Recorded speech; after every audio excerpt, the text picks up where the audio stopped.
Hello friends, मैं हूं सन्मय प्रकाश और आप देख रहे हैं यूट्यूब चैनल सरकारी जॉब न्यूज़। सबसे पहले इंपॉर्टेंट क्वेश्चंस को देखते हैं क्या क्या है इस वीडियो में। तो केंद्र सरकार ने इंटेलिजेंस ब्यूरो यानी आईबी का नया चीफ किसे नियुक्त किया है। नेशनल इन्वेस्टिगेशन एजेंसी यानी एनआईए के नए डायरेक्टर जनरल कौन बन गए हैं। केंद्र सरकार ने रॉ के सेक्रेटरी या कहें रॉ चीफ सामंत गोयल का कार्यकाल कितने वक्त के लिए बढ़ा दिया है। केंद्र सरकार ने पर्यटकों के लिए कितने सीमावर्ती राज्यों और केंद्र शासित प्रदेशों में बीआरओ कैफ़े की मंजूरी दी है।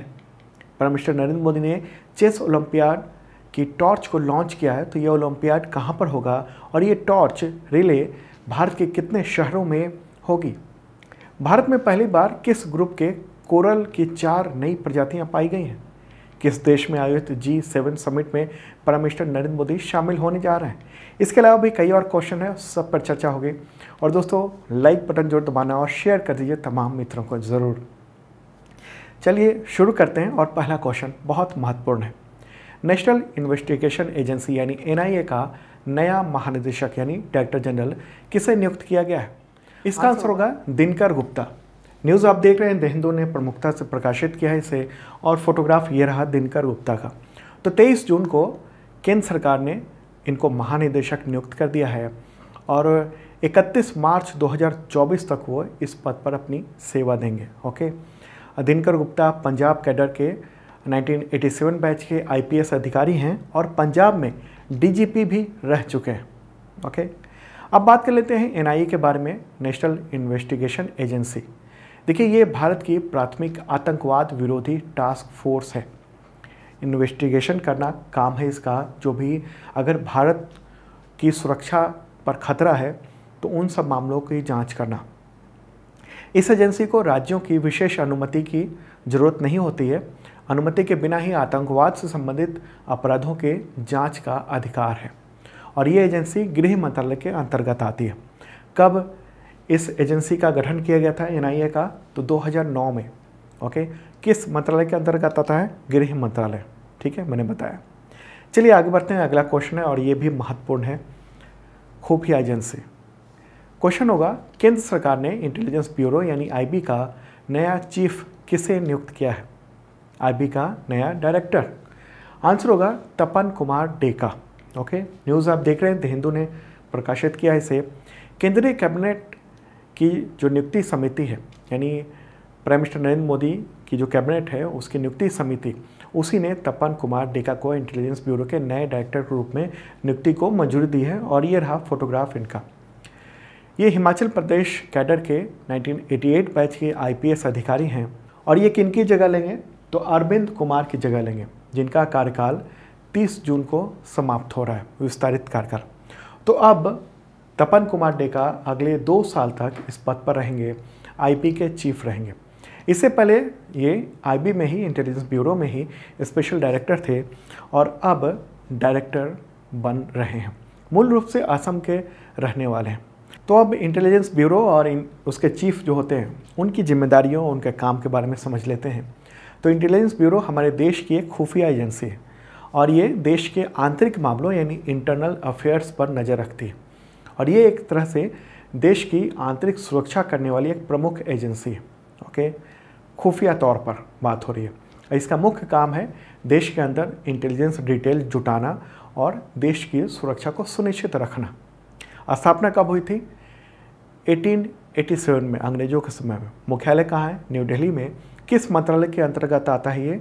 तो गृह मंत्रालय के अंतर्गत आता है और डायरेक्टर का पद सबसे सर्वोच्च होता है आईबी में। ठीक है, चलिए आगे बढ़ते हैं। अगला क्वेश्चन लेते हैं।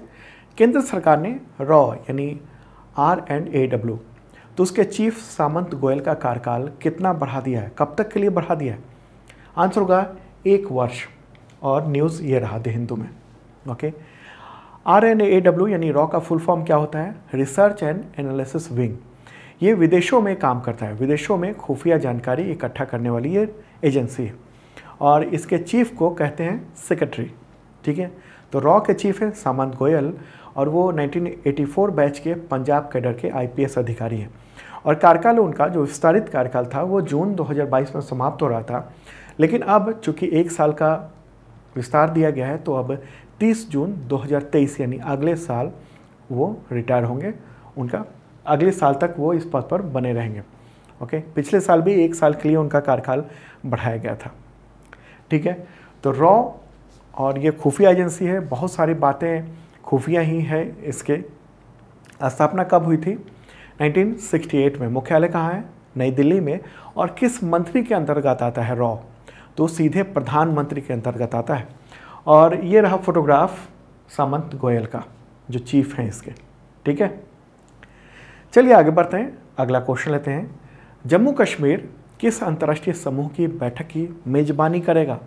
एक बहुत महत्वपूर्ण मीटिंग होने जा रही है जम्मू कश्मीर में, और कौन सा समूह है ये? आंसर होगा G20। बहुत बड़ी बात है और उसकी तैयारी शुरू हो चुकी है। G20 की एक मीटिंग को होस्ट करने वाला है जम्मू कश्मीर। ओके, तो न्यूज़ आप देख रहे हैं द हिंदू में, और प्रमुखता से इसको प्रकाशित किया गया है। देश भर के समाचार ने ये प्रकाशित किया है। ओके, तो आपको पता होगा कि दिसंबर 2022 से लेकर अगले नवंबर 2023 तक भारत G20 का अध्यक्ष रहेगा। ओके, तो उसकी समिट इंडिया में होने वाली है, और जो मुख्य आयोजन है समिट का, यानी जो महाधिवेशन कहेंगे उसको हिंदी में है, तो वो होने वाला है दिल्ली में, प्रगति मैदान में। लेकिन उसकी एक बैठक होने वाली है जम्मू कश्मीर में, और इसकी तैयारी शुरू कर दी गई है। और न्यूज़ में आप देख रहे हैं कि 5 मेंबर कोऑर्डिनेशन पैनल भी एक गठित किया गया है केंद्र शासित प्रदेश जम्मू कश्मीर में। ओके, और आपको पता ही होगा कि भारत में पहली बार ये मीटिंग होने जा रही है। भारत पहली बार अध्यक्षता करने जा रहा है G20 का।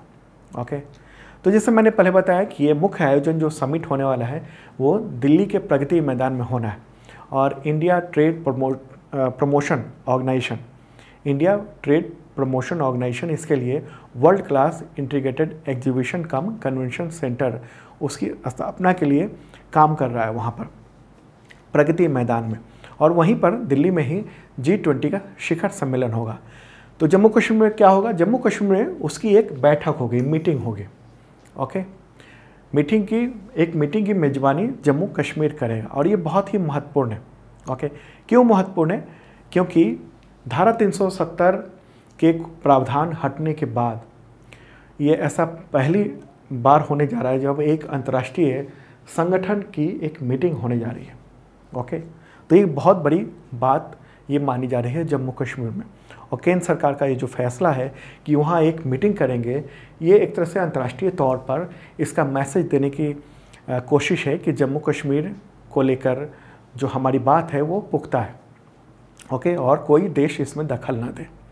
ठीक है, और आपको पता होगा कि G20 का जो ट्राइका होता है उसमें पिछले साल ही दिसंबर 2021 में इंडिया शामिल हुआ था। और ट्राइका एक समूह होता है, शीर्ष समूह होता है, जिसमें जो मेंबर बनने वाला है, जो मेंबर है और जो मेंबर हो रह चुका है, वो 3 लोग होते हैं, 3 देश होते हैं उसमें। ओके, और वो कार्यक्रम आयोजित करने और समिट करने उसको लेकर वो तैयारी करते हैं। ठीक है, तो G20 उसके बारे में बहुत कुछ तो आपको पता होगा। G20 में 19 देश हैं। ओके, और एक यूरोपीय यूनियन है। तो इस तरह से होता है G20, और इसमें अंतर्राष्ट्रीय मुद्रा कोष यानी इंटरनेशनल मॉनेटरी फंड और वर्ल्ड बैंक इसके रिप्रेजेंटेटिव होते हैं। इसका कोई अस्थायी सचिवालय या मुख्यालय नहीं है। G20 की अध्यक्षता जो देश करता है वहीं पर इसका मुख्यालय हो जाता है। ठीक है, तो 1 साल तक मुख्यालय इंडिया में रहेगा, दिल्ली में रहेगा, प्रगति मैदान में। G20 की सदस्यता जो है उसमें दुनिया के जो बड़े उन्नत और उभरती हुई अर्थव्यवस्था है वो सब है। जो दुनिया की आबादी का लगभग 2/3 जो हिस्सा है वो है G20 में, और दुनिया का जो GDP है उसका 85% ये G20 देशों में है। G20 का उद्देश्य क्या है? एक बार मैं मैप दिखा देता हूँ G20 के मेंबर का जो है वो। ठीक है, तो जो रेड कलर में देख रहे हैं वो तो देश है और इसके अलावा जो यहाँ पर दिख रहा है वो ये अलग कलर में, ये वाला जो है वो सब है EU यानी यूरोपीय यूनियन। ठीक है, तो इस तरह से 19 देश और एक यूरोपीय यूनियन टोटल होता है G20।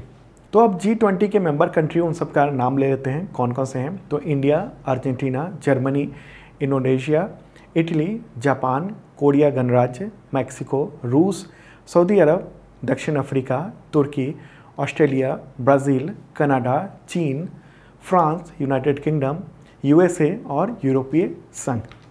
G20 का उद्देश्य क्या है? तो वैश्विक जो आर्थिक विकास है उसको हासिल करने के लिए समन्वय करना, आपस में नीति निर्धारण करना, और भविष्य के जो वित्तीय संकट हैं, जैसे अभी जो पूरी दुनिया में आर्थिक संकट एक तरह से देखने को मिल रहा है कोविड-19, और दूसरी तरफ जो रूस और यूक्रेन का विवाद हुआ है उसकी वजह से जो आर्थिक संकट आ रहा है, तो वो भी एक इम्पॉर्टेंट इसी तरह के मुद्दों को लेकर वहाँ बात करना, उसको लेकर वित्तीय ढांचा तैयार करना।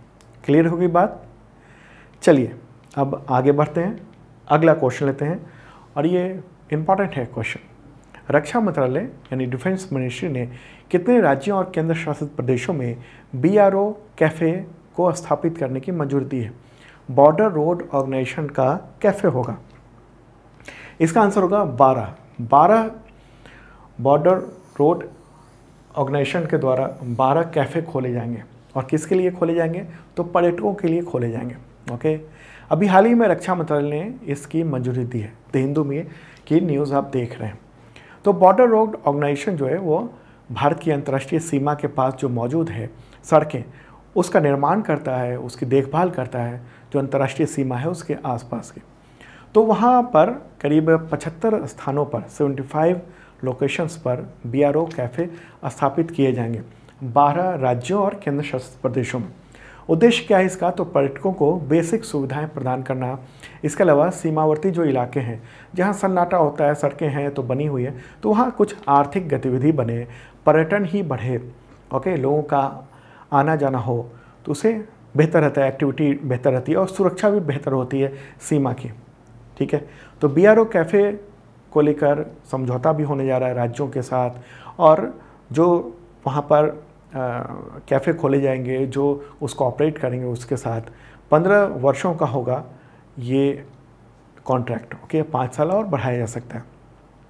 तो अब देख लेते हैं कि 12 जो राज्य और केंद्र शासित प्रदेश हैं जहाँ पर BRO कैफ़े स्थापित किए जाएंगे वो कौन कौन से हैं। तो मैप के थ्रू देख लेते हैं, और ये रहा प्यारा भारत।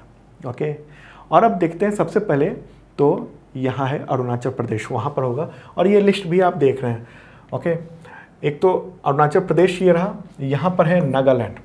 ठीक है, इसके अलावा कौन सा है? तो ये रहा मणिपुर।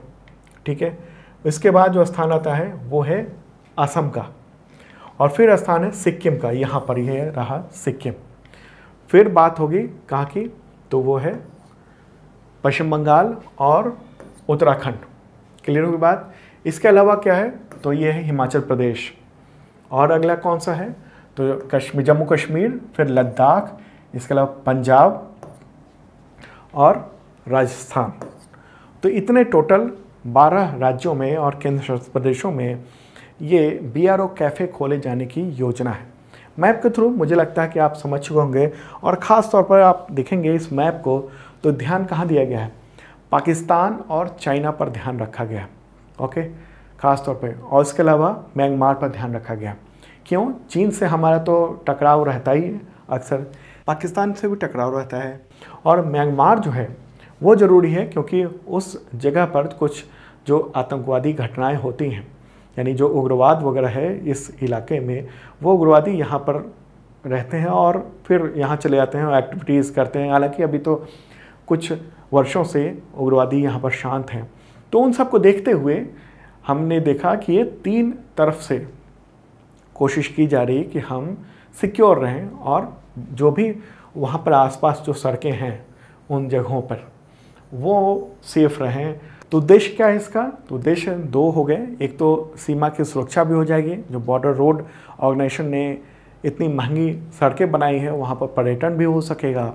ओके, दूसरा हमारी सीमाओं की सुरक्षा भी हो सकेगी, एक्टिविटी रहेगी वहाँ पर। क्लियर होगी बात? चलिए आगे बढ़ते हैं। अगला क्वेश्चन ये भी बहुत महत्वपूर्ण है। उससे पहले आपको इन्फॉर्म कर दूं कि अब तक का total current affairs PDF available हो चुका है, आप डाउनलोड कर सकते हैं। और हाँ, 30 जून को सुबह 11 बजे वीडियो आ रहा है मैराथन हाफ ईयर का। ओके 6 मंथ का टोटल करंट अफेयर्स होगा, आप देखिएगा जरूर। और हमारे जो करंट अफेयर्स हैं वो तमाम एग्जामिनेशन में शानदार ढंग से टकरा रहे हैं, और मैं कई बार बता भी चुका हूँ। यूपीएससी हो, एसएससी हो, रेलवे हो, बीपीएससी हो, यूपीपीएससी हो, पश्चिम बंगाल का जो पीएससी है उसमें ढेर सारे करंट अफेयर्स के क्वेश्चन आ रहे हैं। तो आप करंट अफेयर्स की तैयारी शानदार कर सकते हैं, पीडीएफ ले सकते हैं। कैसे? तो उसके लिए आपको मेंबरशिप लेना होगा।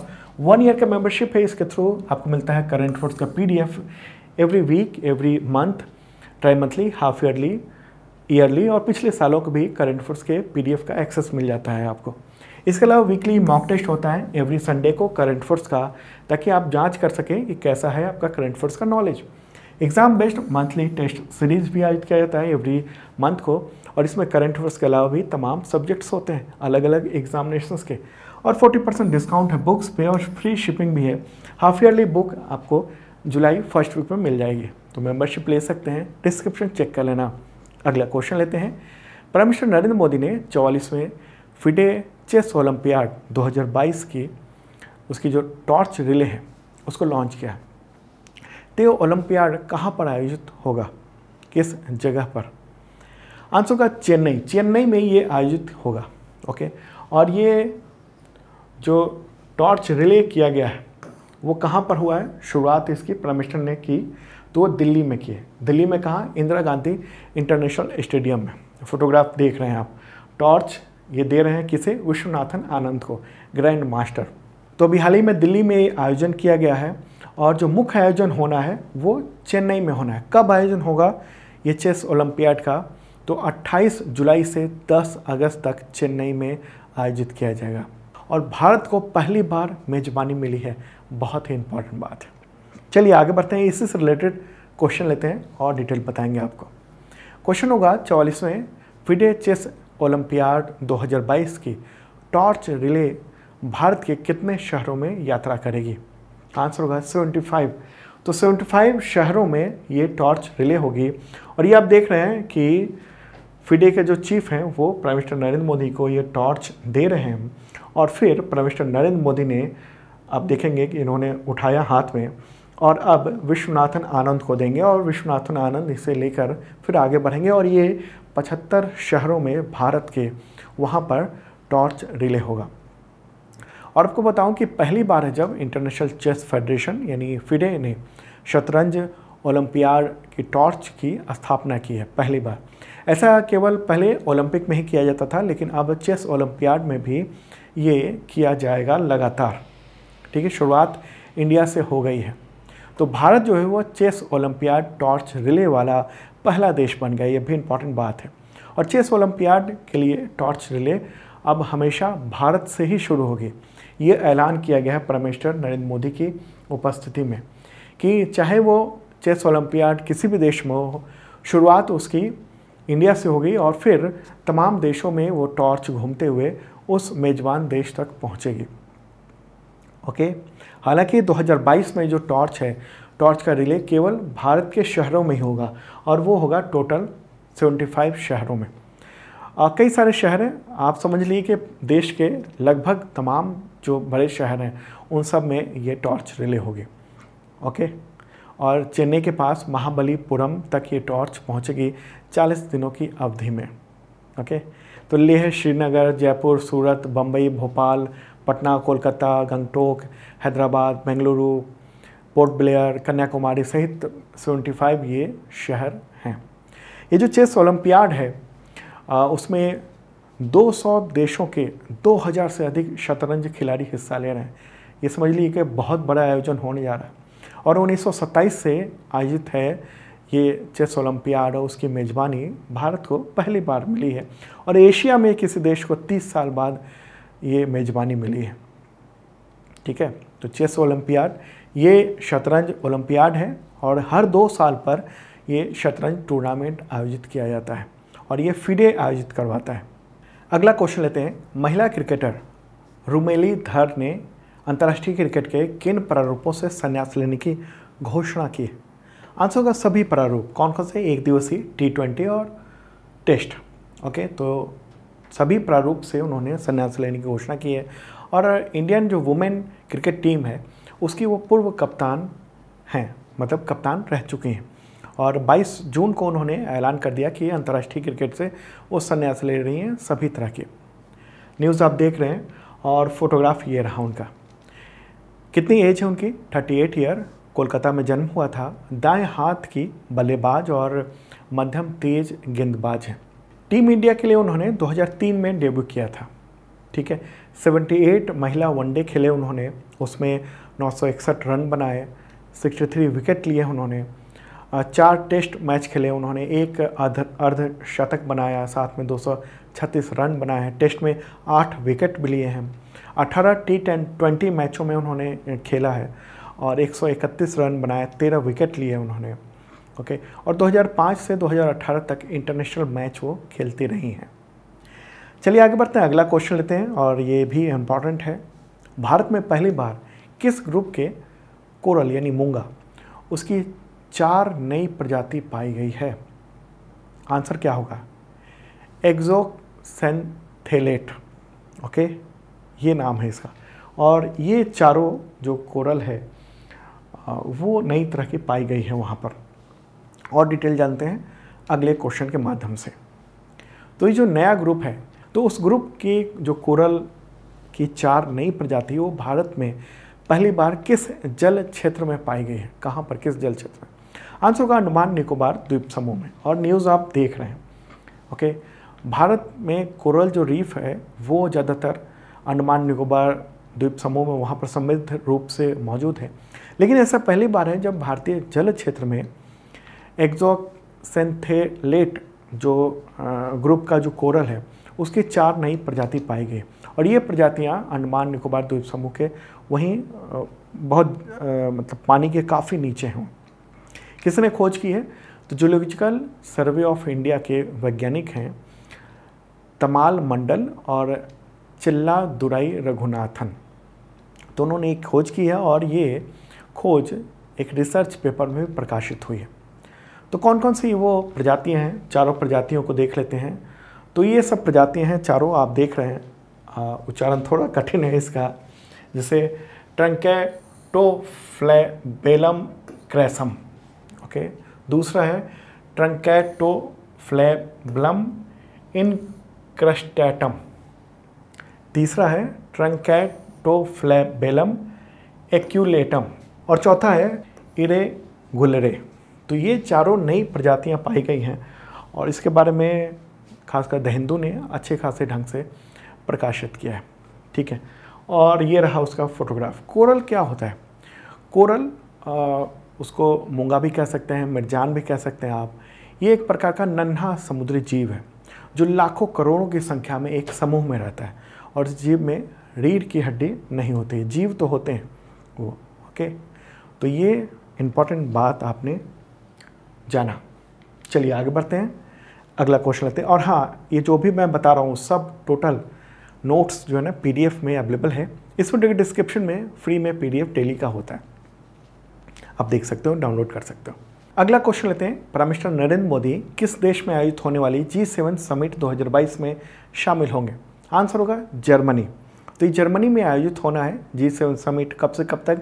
तो 26 से 28 जून तक। ये इंपॉर्टेंट बात है, जस्ट अभी होने ही वाला है वो आयोजन। और G7 में कौन कौन से देश होते हैं? तो Canada, France, Germany, Italy, Japan, United kingdom, United states of America और यूरोपीय यूनियन। ओके, 7 देश और एक यूरोपीय यूनियन होता है इसमें। ठीक है, तो क्या मुद्दा है इम्पॉर्टेंट?